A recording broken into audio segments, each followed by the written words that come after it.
I have spoken to Sean from Kilmore, Sean Radford from Kilmore before about this issue, but he joins me again now. Good morning to you, Sean. Good morning, Alan. It's Global Motor Neurone Awareness Day on the 21st of June, which isn't too far away. But all this week, it's all about global awareness, about drinking tea for MND. You've enlisted the likes of my old buddy Jimmy McGee and Mary McAvoy from Glenroe. They've all got behind you as well. So before we talk about the ins and outs of what you're going through with Motor Neurone Disease, what's actually happening? What's the whole idea of drinking the tea? Well, the Motor Neurone organisation is voluntary, a totally charitable organisation. So it's by means of this that they try to raise funds to keep supporting the people with the disease. So what you're actually asking for is for people to have tea mornings or coffee mornings? Tea mornings or coffee mornings or anything in that kind of, anything like that that'll raise a few shillings for us.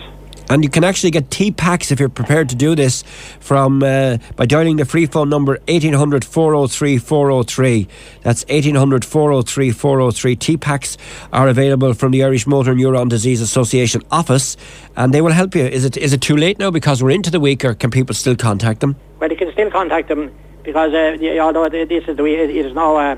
You can run into next week if you want, or any time at all. Actually, there's also you probably have there. An email address there, www.imnda.ie, and they will help you there on that as well. Well, there may be somebody, bridge group or some sort of a card playing group or some sort of a retired society who are planning a tea morning this week. Maybe they'll do it in aid of motor neuron disease. All would be welcome, Alan, if you could. All right.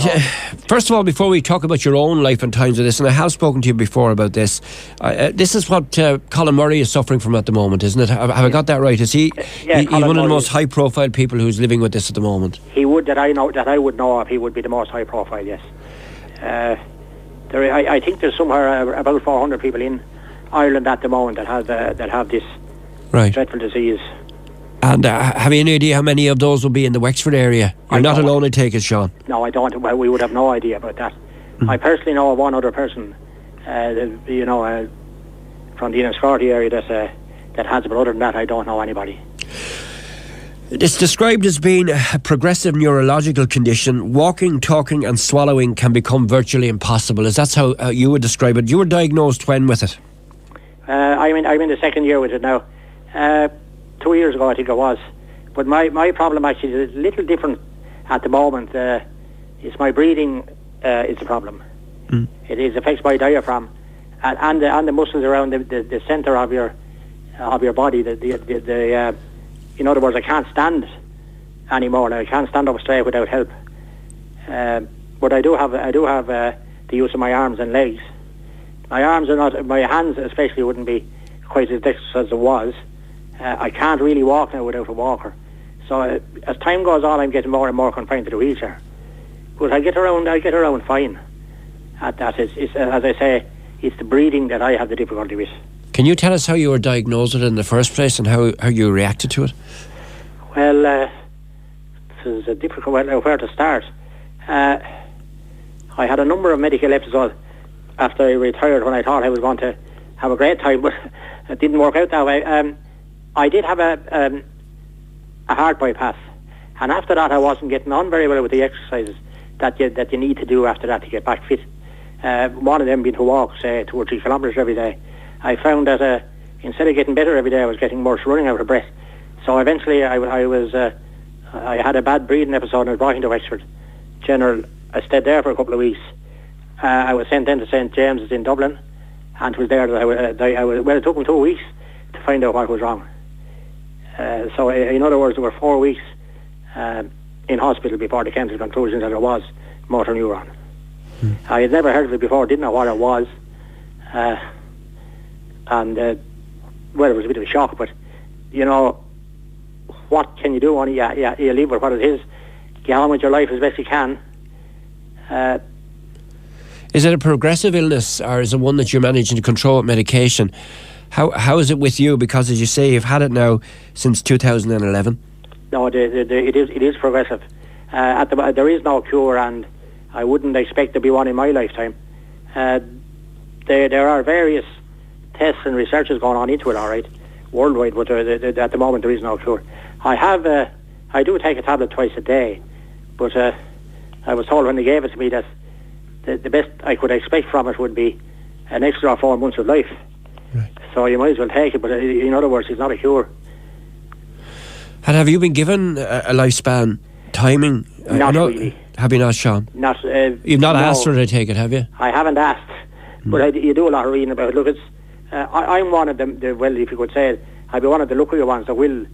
It is called a 1,000-day disease in America, or a 3-year disease is another one. But they reckon 3 to 5 years is the lifespan you get when you're diagnosed. How does that affect someone? Well, it's pretty devastating. It has a big effect on you, and I'll tell you, it has a big effect on your family. I mean, I lived all my life as a healthy man, never had any trouble or any of my family. So to be hit with something like that, it is a hell of a shock, I can tell you.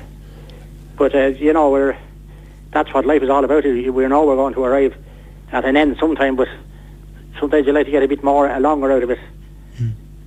And do you find people around you, do you need a special atmosphere in the circumstances that you live in and in the circles you move? I take it you don't want people looking at you sympathetically.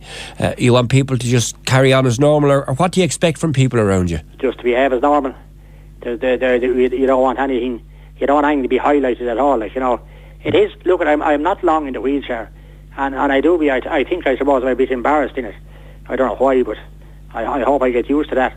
But I do go out. We have a great circle of friends and a great family, but I do get out a bit, and somebody will wheel me around. And what age are you? Don't mind me asking. I'm 66 now. 66, yeah. You seem remarkably upbeat. I'm very careful in situations like this not to patronise someone. It really goes through my head, but you do seem upbeat. Well, look at it this way. I mean, am I going to sit down here and be sorry for myself, or am I going to enjoy what life I have? You will get a reminder every day about how lucky you might be. Well, no need to tell you.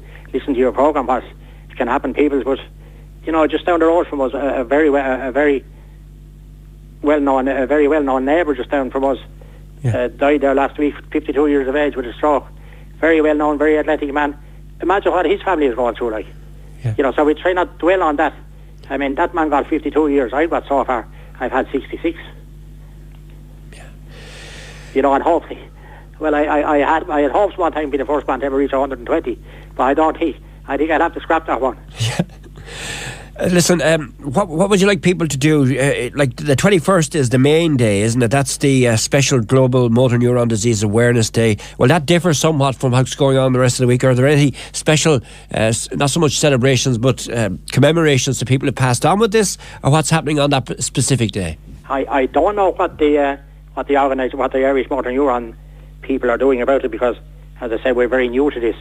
We're in the process of trying to get something going down here ourselves, and hope to hold a coffee morning, tea morning or something maybe in the Kimore area within the next couple of weeks. We certainly can't organise it this quickly, Yeah. But we'll let you know about it when it happens anyway. We'll have a tea morning or coffee morning. Just a question from a listener. Do the seasons affect you, and the time of day affect you? If it's cold, for example, or wet or windy, or for that matter clammy, does weather affect your movement, and does it affect you health-wise? It would indeed. I'll tell you what I would notice. My hands, I get very cold, and my writing would be very, very bad of a cold day. And even the people around me wouldn't be cold. I'm inclined to be colder, all right. Foggy, clammy weather, because of my chest, my breathing, I can be less, what's the word? I can run out of bed a lot quicker some days. Yeah. I do have a breath assist machine, which I use quite a lot and which I use all night. And another listener comments about the fact that your speech is so strong at the moment. Is there any reason why your speech has not been affected so far, Sean? This is one of the things of this particular disease. It affects different parts of the body in different people at different times. Mind you, I do attend Wexford Hospital for speech therapy. In other words, they must be expecting me to, at some stage, to lose my voice. Yeah. But at the moment, my throat is quite good. I have no problem at all eating. Drinking or anything like that, I have no bother. Right. It's just, as I said, my mobility otherwise is poor, mainly because of my breath. Well, look, I won't force you to speak to us anymore this morning. You've been brilliant to come on and talk to us. Does anyone know where it originated in the first place? Have you questioned where it comes from or how you managed to get it? You tell us you were a healthy man living a healthy life, looking forward to retirement. No, I've no idea. We have no idea, and there's a lot of ongoing research in Trinity College at the moment to see is there any family connection between people that have it and all that. But we at the moment they're not showing up anything like that. But there's a lot of good work being carried on by Professor Orla Hardiman and her staff in Trinity College, and I have been up there assisting them in their research into the brain a few times. Well, here's a very interesting text from a listener. I know a man who's had motor neuron disease for 17 years. That's right. That happens. Others have it for 2 to 3 months. There is quite a good book out at the moment by a man who's over 80 years of age, from I think it's around the Leitrim area, Against the Odds, the name of it, Living with Motor Neurone Disease, by Andy McGovern, and he's over 80 years of age, but he'd lost complete control of his hands and arms, and just imagine, your arms and hands are the mainstay of your life. You know what I mean? If you lose your hands and arms, we would say, right, it is a serious disability. Look, the listeners wish you the very best of luck for the future. Sean from Kilmore, Sean Radford, thank you for taking time to talk to us.